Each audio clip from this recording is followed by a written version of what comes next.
Hey, brand builder, Rory Vaden here. Thank you so much for taking the time to check out this interview. As always, it's our honor to provide it to you for free.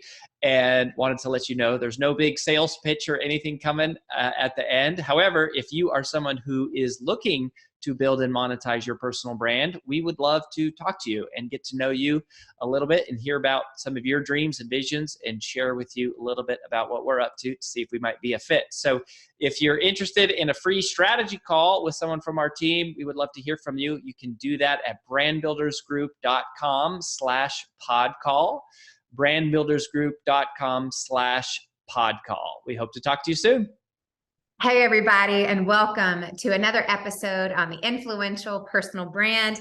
This is AJ Vaden here, and I am here today with a very good, close personal friend and a fellow brand builder, and actually a client turned team member, which is very unusual and very rare for us to have someone like Bob Wheatley on the show today. But we just felt like this was too good of an opportunity to pass up. And so before we get into the details of this interview, I wanted to kind of tell you why you need to stick around for the entirety of this interview. And ultimately, if you have ever had a dream of writing a book, this is the interview for you. Or if you're in the process of perhaps writing your first book or trying to land a book deal or trying to get your book published, or you're just starting to ideate around this, like, I'm going to do this. Now, how do I get it in the hands of somebody that it can impact? This is for you. Or perhaps you have even published your first book and now you're wondering, how do I sell this? How do I actually make money with this thing?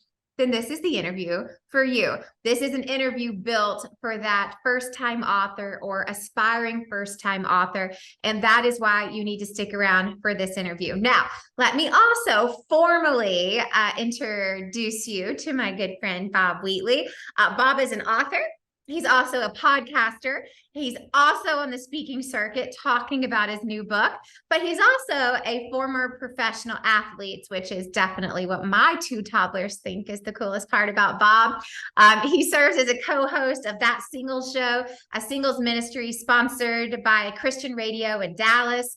And after graduating from the University of Southern California, he played for 4 years of professional baseball with the Toronto Blue Jays and the St. Louis Cardinals. And y'all listen, like, that is like no joke. Like, to learn about the rigor and the expectations and, quite honestly, the passion and the lack of pay often associated with professional sports. One of the things that I know is that what you're going to learn about here is some true hard work. This is not fluff. These are the real things that it takes to get real things produced in the real world. These are not get rich quick gimmicks. This is not how do you sell 1 million books in 30 days. But this is the real work that it takes, because that's what he's been putting in for his entire life. And that is no different than what you're going to hear on this show right now. So without further ado, Bob, welcome to the show. What an introduction. You can just keep going. I don't have much to add beyond that. That was amazing. Thank you. I'm so stoked to be on the show with you. We're so happy to get to be able to do this. And a part of why we were so excited to have Bob as a guest on the Influential Personal Brand is because he is a first-time author and he just published his first book. And it's going out. It's going to be available for pre-sale right now, but it's launching in January of 2023. So as you're listening to this, you have an opportunity to get your hands on this amazing book that we're going to talk about. But also, it's because we've been able to walk side by side along with Bob and watch the journey of idea to book to publishing to holding it in our hands of going, this is a reality and this can happen. And it wasn't that long, truly. And so we thought this would be an amazing opportunity for all of those first-time authors or aspiring authors to go, how do I do this? But then also, we're just so excited for you, and we're so proud of the work that you're doing. So this is also just a really special moment that we get to celebrate some real life hard work that we get to see firsthand. And so here's my first question that I have for you. And I pinged you with this earlier. It's, why write a book? right? Because as you are going to share, it's no joke. It's so much work, as anything good in life takes a lot of work, but it's a ton of work. So why a book? You could have done a course. You could have just stuck to the blogging or podcasting, but there was something in you that said, I want these words on paper. So tell us a little bit about why that route. Yeah, totally. But before I answer that, let me just say it's kind of surreal for me to be sitting here, because if you remember, I became a Brand Builders client first. I found you guys through the podcast. It was just a friend referred the influential personal brand, like, hey, Bob, you're thinking about writing the book. I know you're in the podcasting space. These guys are doing some awesome stuff. Check out this podcast. So it's cool for me because I was listening to you guys for a while, on the other end of this show. Now to be sitting here with you personally is just so, so cool. Oh, so that's so cool. I didn't even know to share that. I was a podcast listener, subscriber, the whole deal. But as far as why write the book, because you're right, there's so many ways that you can go when it comes to a personal brand or even just having a message to share.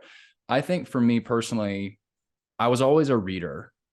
Like when it comes to playing professional baseball, spending time in the minors, we have this saying, hurry up and wait.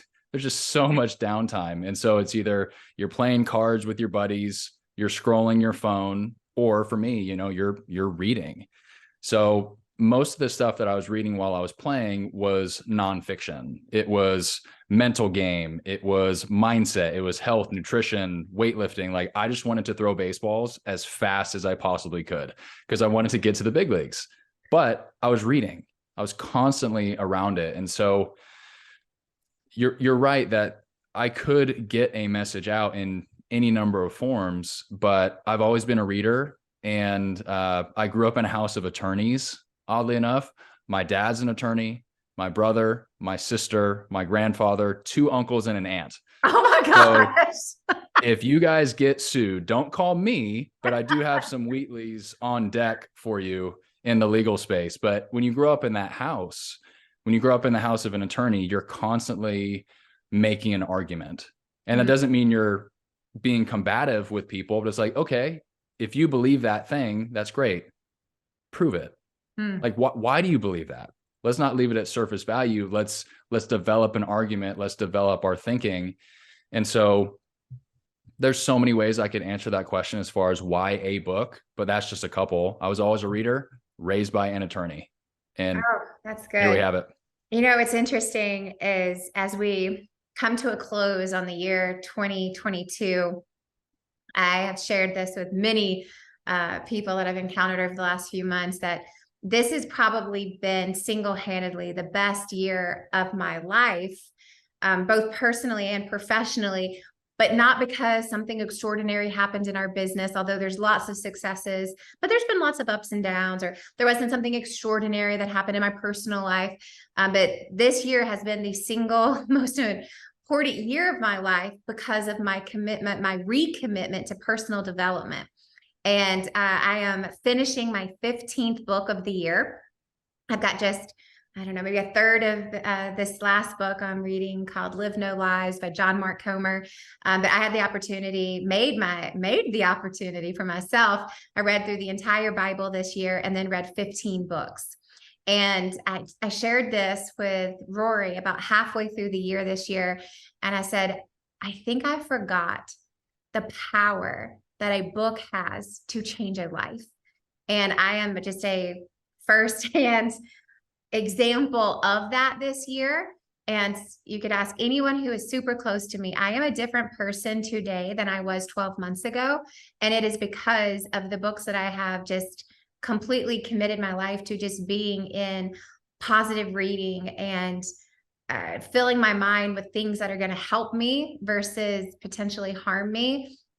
And I have fallen back in love with the power of the written word. And there's nothing wrong with a short form content in a blog or a social media post or a podcast. But one of the things that I thought about this year is I do a lot of podcasting and write blogs and write social media posts. And I can tell you right now, the amount of time that I put into my podcast prep or a blog prep or a social media prep is teeny tiny. but the amount of time and preparation and thought that is required, that is mandatory to write a good book takes a lifetime. And I forgot about that until I have like been so transformed by books this year. And it's one of the reasons why I wanted to ask that question, because I think there's just people have forgotten the amount of preparation and editing and re-editing that it takes to like make a book. And we kind of get consumed with that short form content or pop it in our ear of going, man, we just whipped that out for 15 minutes prep versus a lifetime of experiences and stories that really make up a book. And we know how long it takes to do this, and the fact that you've done it in such a short amount of time is incredible. But then also knowing that the book that you have will change someone's life is pretty friggin' extraordinary. Yeah, well, and I'm so glad you said that. Not necessarily about me. I'm saying I've had that same experience where as I've written more, I've become a much better reader, because I'm so grateful for the work that these men and women have put in on those books. Like when I was in the buses, in the locker rooms of the minor leagues, reading book after book after book, I really didn't care. I wasn't as grateful as I should have been. Now, after having spent 2.5 years writing a book, writing, rewriting, editing, throwing stuff away, like there is so much that goes into a book just because it's so complex. And of course, it depends on the project, but by and large, you have to write 200 pages. That makes sense. Yeah. And you're sharing, like, there's just thousands upon thousands of your own words. And you're right. Like when it comes to a podcast, you and I are having a conversation. We're keeping it casual. We could pause, the whole deal. When it comes to a book, it is set in stone. And so I totally agree with what you're saying. As I've written more, I just so appreciate writing, especially because like it took me 2.5 years to write a book, and I have a Mac. Like imagine these guys who like, I like classic novels, and I quote a number of them in my book. But if you think about like a Tolstoy, yes, or, like you think about Mary Shelley's Frankenstein, like they didn't have a Mac. Like the minds of these people to write something down like that, and with the lack of tools, the lack of technology, it's so impressive and so awesome that we're able to share that. Oh my even gosh. years later.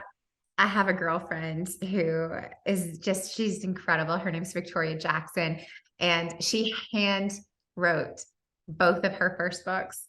And I was like, what does that mean? And she was like, what do you mean? What does it mean? I had some paper and a pen or a pencil. And I was like, what? That is wild. What? I couldn't imagine that. My 2-year book would have taken 2 decades. That's crazy. Good for her. Okay. Well, on the topic of getting this book out there, and for all of you who are listening, who are these first-time authors, I think there's some really strategic questions that we want to dive into today, that would just help anyone who is listening in a universal kind of perspective shift on all the different ways that you can actually write a book. Because if you are going about writing a book, there's a few different ways you can do it, right? There's the traditional path, right? You're going to try to work with a traditional publishing house, which means you probably need an agent. You're going to have a book deal. You're going to have a book proposal. You're going to do the whole thingy, right? Then there's the opposite of that, which is the self-published route, right? And I always use this example, Hal Elrod, right? People always go, well, self-published, like, is it really going to get distribution? Well, it's like, he's now sold 2 million copies of The Miracle Morning. So yeah, self-published can work just fine, right? But you've got that where you're doing all of it and you're paying for it up front, but you're keeping all the money on the back end. But then you kind of have this middle world, which is this hybrid model that has really come on strong on the scene in the last 10 years, where it's like a traditional publishing house, because they can do some of the design and the editing and the distribution, but yet it's more like a self-published route in terms of you're going to keep and retain the rights and the money to your book. And so walk us through, what did you do? How did you go through that decision-making process? And what has that decision been like for you? Yeah, definitely. So I ended up taking that middle route. I did the hybrid model that you were describing, where self-published the book with an agent.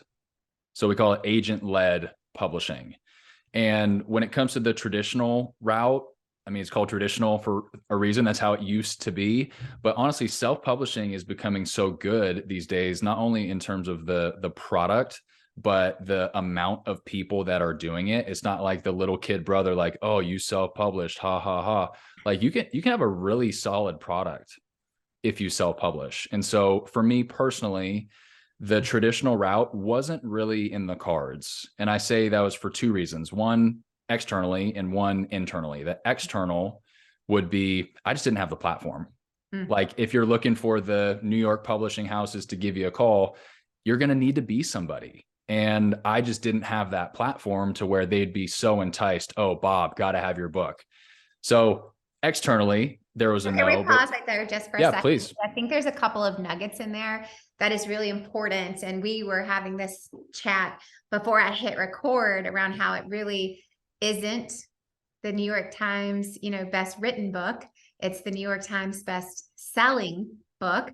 There's 100%. a reason called that. And, it's like any chart that you look at is not really a critical claim on the quality of the book. It's how well did the book sell? How well was it marketed? And you mentioned something that I think is really unique. It's like I didn't have the platform to attract a big publishing house. And so can you tell us a little bit about like what your platform was? And then I can share, feedback of like we experienced the exact same thing when we were initially trying to shop and get our book sold. But talk a little bit about this platform size and why traditional publishers lean into that. And then what was your size at the time? Just give some, context for everyone who's listening. I mean, if you think about it, these are for-profit businesses. So if they had to choose between publishing Bob's book or Barack Obama's new memoir, like, duh, of course they're going with the president. So in terms of my platform, like even today, I probably have about 10,000 followers between all of my socials. That'd be LinkedIn, TikTok, Instagram. I might be a little over that, but it's not hundreds of thousands, not even close. So small fish in that pond. So I could write this amazing book. Wow, this is the best we've ever read. Not that anybody said that. I'm just saying in theory. And, they still wouldn't take my call. Mm-hmm. So then it's okay, I'm probably going the self-publishing route, which again is totally fine. But I was so blessed to actually find an agent who believed in me, who saw the projectability of things. Like she read one chapter of my book and there was enough to warrant a phone call. And we're actually on Zoom and, we talked for 20 minutes or so. And then I was so glad that I was prepared for this. She asked me, what's the next book? I was like, let me show you. And so I have it, I have all the files ready to go and pulled up. And like, I had already written like 20,000 words of my next book. That was all thanks to, honestly, my brand builders training. So the fact that I am like, you only get that phone call once because my agent, she's, as a Christian podcaster and author, she's like on the Mount Rushmore of the Christian publishing world. Like she is a baller. And so she represents all these amazing authors. She has 80 New York Times bestsellers. And she said, Bob will take a chance on you. And I think part of that had to do with the writing. Something as a compliment to you, but then also a reminder to everyone else is having quality content is a prerequisite. It's a requirement, right? That's not what gets you published. It's not what gets you an agent. That's the expectation of it has to be good. It has to have value. It has to exceed the value that I thought I was going to get in this chapter. And that's just like basic level, nothing more than that. Everything above that is how are you going to distribute this, right? But I think it's really important around, it's like, there is this weird mix of how am I going to sell the book and how am I going to market the book? And also, how do I make sure this book provides value that has the power to help and change the reader, right? And I think that that's not something we want to skimp over of going, this is something we say often at Brand Builders Group is that the book is always the last thing you do, not the first thing you do.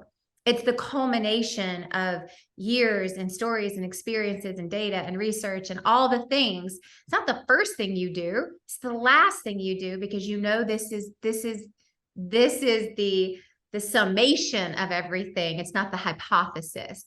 And so the fact that you did that and you had quality work is what even got you the call, right? And so just for everyone listening, it's like focusing in on the content and making sure it is value rich and value ridden. Like that is, don't get us wrong when we say it's a New York Times best-selling author and you got to sell it and promote it and market it. Yes, that's how you get in the hands of people. But if you really want to work with people and you really want to provide value, it's the content has got to be life-changing. Totally. And that's exactly what she shared with me. She said, typically, whether it's her criteria or even a traditional publisher, they look at three things. They look at the product, they look at the plan, and they look at the platform. Mm-hmm. You need to have two of those three things or they will not consider you at all. So when she was looking at my specific situation, product, plan, platform, okay, well, she liked the product. She liked, the chapter that she read and the concept of the book as a whole. Also my writing style. She's like, hey, there's something here. Then the plan, it's like, look, I know I don't have the platform, but here's what we're going to do to sell it. Here's the whole plan as far as the podcast tour and the bulk orders. And here's the plan. We actually have one. Like you said, it's not, New York Times best writing. It's New York Times best selling. So here's my selling plan. And then the platform, I probably failed that test. But again, it's two of the three. Perfect world, you have all three, and then it's gangbusters and you sell millions of books. That's awesome. But yeah, it was one of those doors that were just cracked open. I had a former friend that went to USC with me. He was a student athlete there, and he was connected with this agent. So I got a phone call with her. But then to be able to take advantage of that call, I think is just going to be a real milestone moment for me as I look back on my life and my writing career, frankly. Yeah. And I think that's really significant too. Like there's just so many nuggets. If you're not writing down notes, I would encourage you to write down some notes, because these are some really significant nuggets too. It's that, and I think so often somehow we just think we're going to send a bunch of cold pitches and send out a bunch of chapters, and we're going to just network our way in through social media or through our content. And unless you have a massive platform, that is likely not the way you're going to get to partner with an agent or a publishing house. But the most likely way is that you put on your sales hat and you work your personal, sphere of influence, and you figure out who knows someone who knows someone who maybe even knows someone who could give me a call, right? And it's like, do not disregard the importance of the statement that Bob just made, as I had a friend who knew this person who could refer me in. We all know someone who knows someone who knows someone who knows someone, right? 7 degrees of Kevin Bacon. But we've got to be confident enough, inspired enough that what we're doing means something, to actually say, hey, I'm willing to go out on a limb here. I'm going to ask for this. Why? Because I'm so convicted in what I'm talking about. I'm so passionate about this that I can't not, right? I can't contain it. I can't keep it in. I have to get it out there. And we all need a little bit more of that if this is something that we really want to go after, because that's how it's most often going to happen.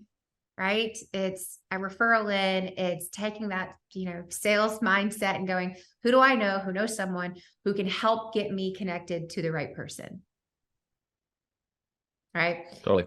As far as what we can control, I think that's absolutely the way to go. Part of it is, divine providence. And if God has good works prepared for us, I think he'll open the doors that need to be open, shut the doors that need to be shut. But yeah, we have a responsibility as well. You're absolutely right. Yeah, it's that, that whole saying, it's like, let God do what he can do and let, you do what you can do. Right. And it's like, we both have a role to play. I can't just sit here and say, bring it to me. Right. Yeah. I hope it shows up at my door. That's not really how it works. We got to work while we wait. So you decided to kind of go this, hybrid model, right? And a lot of that was you had a good product, you had a good plan, but you didn't really have the platform. right? So walk us through, like, what does that look like for somebody who's out there going, okay, like, what are my options, and what does a hybrid model really look like? So behind the scenes, give us the real deal. Like, what does it look like in this hybrid model? Yeah, totally. So when it comes to self-publishing versus traditional, one of the value adds is you retain all of the rights of your book. Whereas with traditional publishing, it's typically the large pop. You make 6 figures for some people. I mentioned Barack Obama, probably a 7-figure advance. Like, that's pretty sweet. That's a big deal. But then when it comes to the commissions thereafter, like, you're basically making $1 a book forever once you earn out that advance. So if you they pay you, sell a lot. right, totally. But I mean, oftentimes those advances are, you get it all up front and it's like, hey, you could sell 0 books, still keep it. So it's a cool thing. But then when it comes to self-publishing, the margins are significantly greater. You might make $6 a book or something, but also you retain the rights to it. So if you wanted to change the title, you could. If you wanted to change the cover, if you wanted to make a movie from it, if, like, it is yours, it is still yours. You are self-publishing. And so that is one of the value adds of doing this hybrid model, because I have the representation where I have this awesome agent in my corner. We're self-publishing together. So if anybody, let's say I actually sell this book, say a lot of people buy it and like it, and that's awesome. People can then say, oh, well, he's working with her. All right, well, tell me more about this guy, because I've never heard of him and his 10,000 social media followers. Like, he seems like a nobody, but the book, people like the book, and he's represented by somebody with a name. So you retain the rights, but then also you have that representation to where if the book really sells, you can just flip it. You can go to those traditional publishers, say, hey, kind of like a proof of concept, like a beta test. Hey, they sold 2,000 copies in their first 3 months. Hey, they sold 5,000 copies this summer. Do you want it? So having that agent in your corner, I mean, and they have the publishers on speed dial, because that is their job, pitching the projects of their clients to those houses. So yeah, there's give and take with both traditional and self. But for me, that hybrid model, just having the representation, having somebody in my corner, has been so valuable. Not to mention, as a first-time author, being able to borrow other people's mistakes so I don't have to make them myself, so valuable. Having a coach, having somebody say, okay, this is what you need to expect, has been just so awesome for me. Yeah, I love that. And as everyone's kind of like, thinking about this, and it's the way that we've explained it, in our own household, is we've done 2 books with traditional publishing houses. And I think there's pros and cons to all the things, but with traditional publishing, you're really paying all of the fees yourself up front in the hopes of making money on the back end, right? Whereas often, if you have a 6-figure plus advance, you're getting the money on the front end and very little on the back end. So you're kind of paying for it no matter what.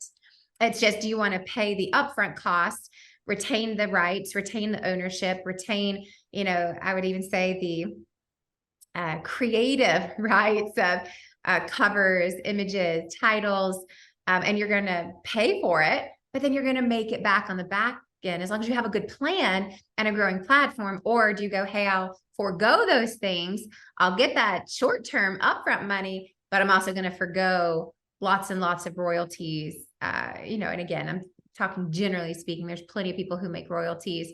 But I can attest that in the nonfiction world, we have a national bestseller and a New York Times bestseller, and we can not even pay for monthly groceries off of our royalties. So I'll tell you, it's like, even, New York Times best-selling books, there's, again, it's like, you've got to just have that continuity plan. But again, it's because the royalty percentage is really small, right? And those are all good lessons learned. But the other thing, I think that's really important is, you don't think that the creative rights are that important to retain, but they are. Like, one of the biggest lessons that we learned through the publishing process was with my husband's second book, Procrastinate on Purpose. And this is way before we knew the hard lessons that we know now. We went with a kitschy title, something that we thought was clever called Procrastinating on Purpose, and didn't have the same impact that we had with Take the Stairs. And then when Rory released his TED Talk, Multiply Your Time, it's got what, 6 million 6 million views now. And we're going, well, it's the exact same content. What in the world? And it had so much to do with the title. And for 3 years, we have been trying to get this deadgum title changed. We've tried to change the cover image. We never liked the cover image, and they will not, for the life of us, change the title no matter what, or change the creative concept of the cover. And it's like, those are things that you forego. And it's like, I think those are important lessons to learn. And we've, fortunately, unfortunately learned them the hard ways, but again, there's pros and cons to all of it, but that is a really great pro that you can go, hey, I'm going to make some tweaks here, republish, let's go again. Don't get that with a traditional publisher most of the time. Right. When it comes to the traditional publishing, that, hasn't changed is it still has the cachet. You can say, I'm with so-and-so publishing house. It's like, okay, big deal. Like this person is a big deal. They know what they're doing. They have a book deal versus self-publishing. Like we just understand what is what, but you're right. There are pros and cons to both. And with somebody in my position, or perhaps the person listening, you might not have the option. Mm-hmm. You might not. So if you go the self-publishing route, just know there are a lot of pros of that world over a traditional. There's nothing wrong with going that route. Absolutely. And I think it's getting stronger and more reputable literally every single month, not even every year. It's like every month that industry is doing a pretty dominant takeover in a lot of ways. So that's so super helpful. So now there's this art and science of actually writing the book and getting it in the hands of other people to actually read it. So what we'd love to hear is just what are some best practices and pitfalls, some do's and don'ts of how to get this writing part done in the most effective but also efficient manner. So what are some of the lessons you've learned about how do you actually finish writing a book? Because we all know someone who had an idea that never got started, or had an idea that got halfway started and never got finished. And so how do you actually bring this thing to fruition? Yeah, totally. I would say for the person who is considering starting a book, like, hey, bucket list, I've always wanted to do this. Don't get caught up in the perfectionism of things. I would say, let's say you have the concept, because you need to know the destination of where you're trying to go. Your first goal should be just create the outline. Create the skeleton. You're going to put meat on those bones eventually, but create your system. Like, especially if you're in the nonfiction world, like if you just look at the nonfiction books that you have on your shelves, oftentimes it's some sort of system. It's the 5 love languages. It's the 7 baby steps. It's the 7 habits of highly effective people, right? We're taking this expertise in whatever field you're in, and we narrow it down. If we've spent 10, 20, 30 years, we are like a world-renowned expert, or at least we just know more than the reader, because that's all you need. Let's make it simple. Let's narrow it down. And so I would say, if you are the bucket list person, hey, I really want to write a book. I'm sure you have the concept there. It might be a little fuzzy, but you have the destination. Next step, just create the system. 5 love languages, 7 habits, whatever it is. Like, do a brain dump. Write down everything that you believe, and then say, okay, how can I piece this together to make it clearer for the next person? So that would be the first step. The second thing, and this might be difficult for the perfectionists that are listening to this, but that was me. So this is just something I learned as far as pitfalls. Like, this is one that I stepped into. This is an error that I made. Your first draft will be bad. Will be. I promise you it will be. So lean into that. Let that be your first foray into writing. Your goal is not to write the best-selling book initially. Like, literally, my goal, like on any books that I have moving forward, my first goal when it comes to the actual writing is to write a bad book. Write a bad book. But it has to be a book. Like, it has to be 200 pages.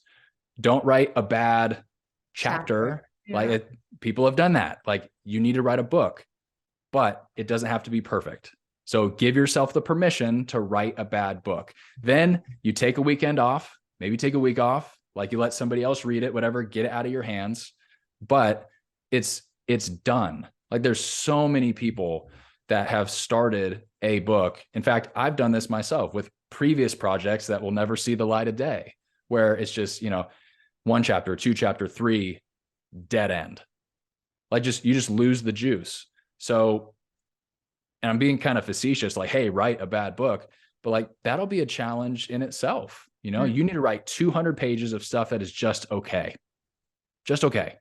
Then give it to somebody you trust, maybe 1 or 2 people in terms of the editing process, and then you make it better and better and better. I would also say, don't waste your editors. Like, let's say you have 10 people that you trust, you're in a book club or whatever it might be. Do not give it to all 10 of them right away. Because if you do that, then they might all have great feedback, but what happens if they're not aligned? Mm-hmm. Hey, I love chapter 3. Hey, I really don't like chapter 3. Who's right? Both? Neither? In the middle? Like you really don't know. So just give your book to a person, have them edit. You don't have to apply all the things that they do, but that is like a solo, like test in isolation. Hey, just read my book with a pen in your hand and think on paper. And so if you're really bored in chapter 3, like that's good for me to know, because that's a 16-page chapter. It'll be much better if it's 12. I will tell you what, that's great advice, not just for writing a book. That's great advice for life.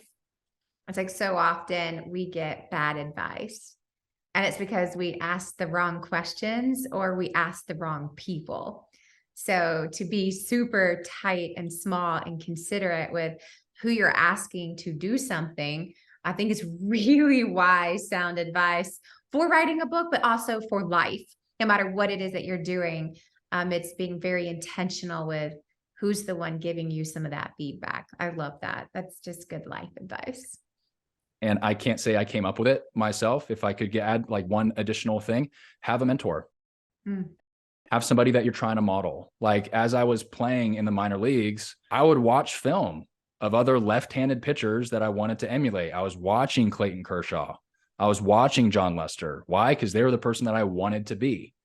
So, and there's going to be some creative, latitude for you to work with. It is your book. It's your writing style. Like this isn't a true copy and paste. But as far as that, don't waste your editor's advice, my writing mentor told me that. So if you want to write a book, if you want to start a business, you want to play in the big leagues, like get somebody that has done it before and say, hey, if you were in my shoes, what would you be thinking about? That again, it's probably more like life advice than anything. But if you're listening to this and you're thinking about writing, awesome. Find somebody who's written. Give them a call. So good. And I think one of the underlying things that you're saying across this is like, don't be afraid to invest in yourself, right? It's like, it's going to be a time, money, resource, but there's going to be all different types of investments. I know that you work a lot of weekends and after hours, but I also imagine it probably doesn't feel like work. It feels like a passion. It feels like a hobby, like a purpose. But I also know that you invest a lot of resources and of your own money into doing this. And I think that's just something that let's not, not address, the elephant in the room. Like, this is no joke. This is going to be an investment of energy, time, money, and resources. Anything you want to add to that? Well, yeah, totally. If it wasn't a book, if it was some other widget that you don't sell for $12, you're starting a business. Like if you're starting a donut shop, you wouldn't expect, I think I'll spend like maybe $97, $98 to get this thing started. Like, no, you're spending thousands of dollars, tens of thousands, maybe hundreds, depending on the project to start your business. And so it would just depend on the book that you're writing. There's nothing wrong with writing something where it's more like a journal for the eventual grandkids, totally fine. But if you say, no, like I want to write a book, I want it to be published and I want it to change people's lives, don't expect to do that without an investment, whether it's time, money, or both. And so you shared it on the front end of the call, how'd you put it? You said something like, I can't not share this. That's when you know you have a book in you.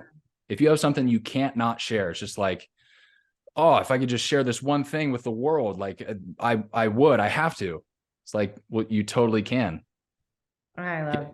Sit down at the desk 90 minutes a day, every day except for Sunday, and it will happen. Like that's been my strategy. And I think that's one area where playing pro sports, specifically baseball, has helped. We had a game every day.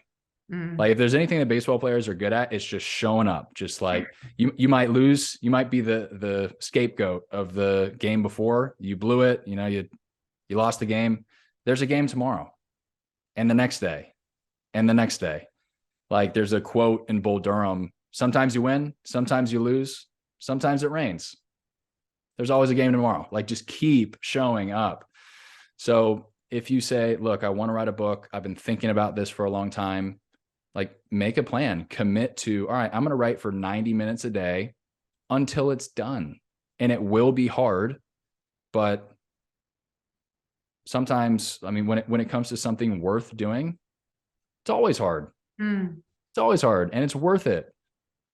I'm already writing my second book. Like it was such a rewarding experience. And I'm kind of like geeking out on this right now, but it's just, what an amazing thing to set your mind to something and finish it. And now moving forward, I can share that with people. Like the conversations that you have as a result of your book, the doors that open, and it's not for money, fame, anything like that. I now have a connection piece with friends, family, colleagues.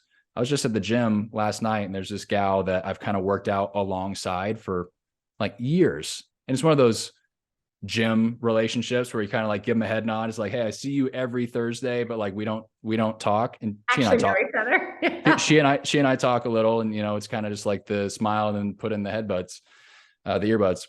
But like for me to give her my book last night and like to see her light up, and that's something that we'll now share. Hopefully she likes it. We'll see. TBD. We'll see. We'll talk about it on the next episode.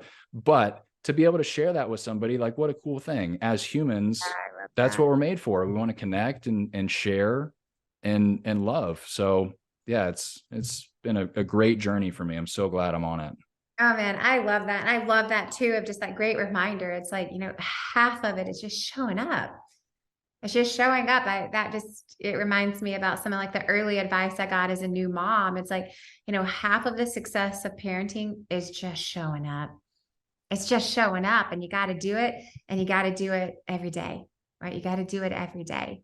And you mentioned something there. It's like, well, you said, it's like, well, it's like, I can't not share this. And so as we're kind of like rounding out towards the end of our interview here, it's like, what is it that you can't not share? So tell us a little bit about this new book that's coming out. It releases January 2023, Our Heart's Desire. Tell us like, what's this book all about? Yeah. Like you said, it's called Our Heart's Desire. Subtitle is How Our Stories Reveal the Thing We Want Most. And so I'm a Christian. I love God. This book is, and it's so funny because you and I hadn't talked about this. You read the Bible this year. That's amazing. That's so cool. We should do it together next year. It's been a revelation of my perspective of, I'm actually, this book I was just reading, Live No Lies. One of the things it said, it's like, the Bible is a historical work.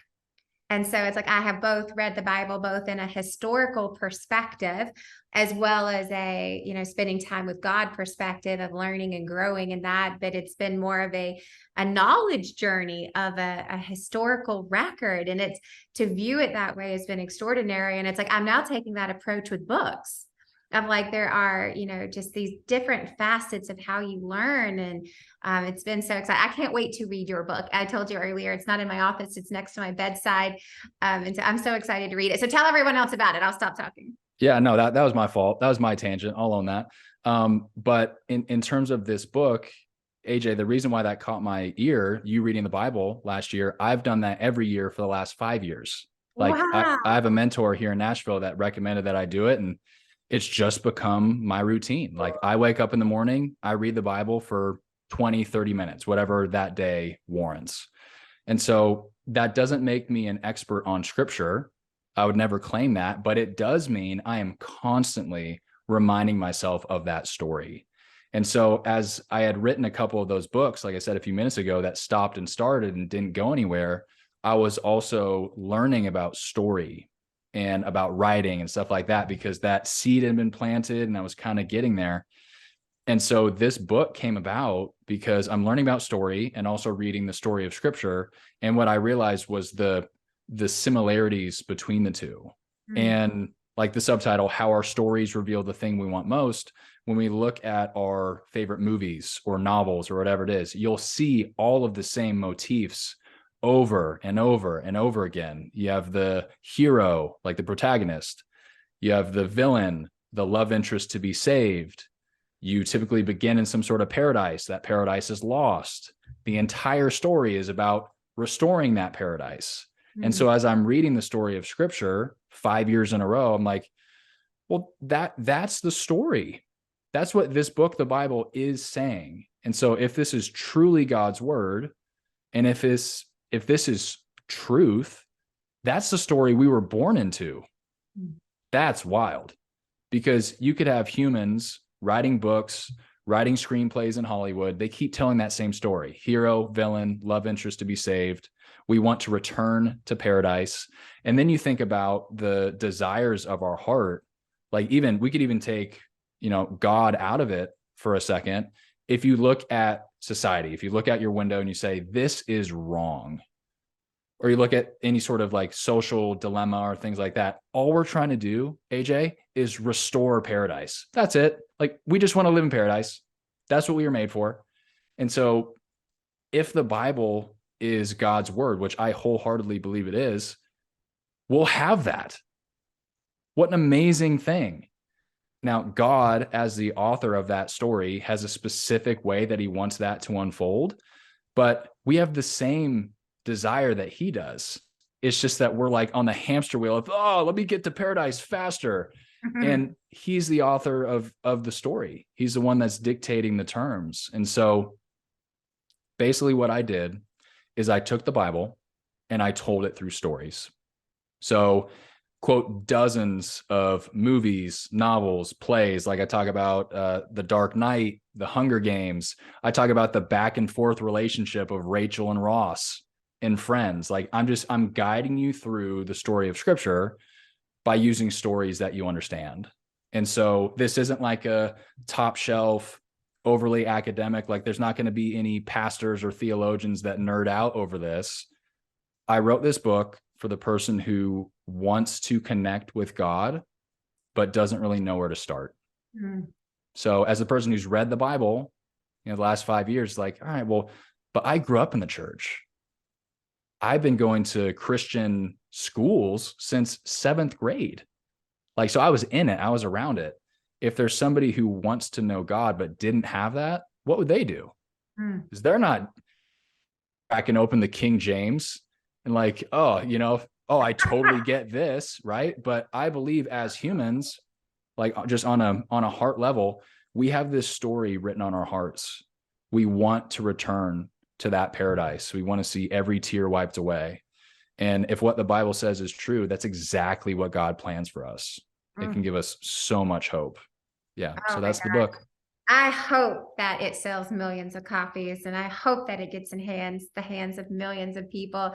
But I know it's in my hands. It's on my bedside, and it's going to be one of my first reads of 2023. And I would encourage any of you listening, if that sounds appealing to you, to get to see, the work of a first-time author, to bring this out, but also this really creative and unique depiction of how do we take these pop culture references and movies and shows and love stories that we're so accustomed to, and start, how do we apply this and learn about the Bible? Then that might be a book for you. So Bob, tell people, where can they go to order a copy of the book, and where can they go to learn more about you? Yeah, best place is just bobwheatley.com. Have everything for you there, bobwheatley.com.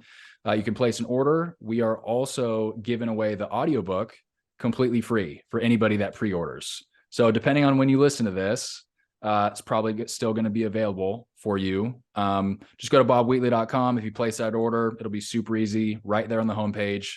First name, email, your receipt number, and then boom, you have an additional 5 hours of my voice. So hopefully that's not a detractor. Maybe I should have kept that to myself. But yeah, audiobook is entirely free. If you love the idea of the book, I don't want you to have to wait. I So, love that. yeah. Y'all, check out Bob. Go to bobwheatley.com, or you can order a copy of Our Heart's Desire. And if you do it as a pre-sale, you're going to get a free copy of the audiobook, so you can listen and give the copy away. But if you also just want to learn more about Bob and his story, you can get all of his social media handles on his website. We'll also put all of those in the show notes. Bob, thank you so much. It was so awesome to have you on the show, to hear about the journey, but also learn about the book. I'm so excited for you. I hope this gets in the hands of exactly who needs it. We love you. We support you. And to everyone else, we'll catch you next time on The Influential Personal Brand. We'll see you later.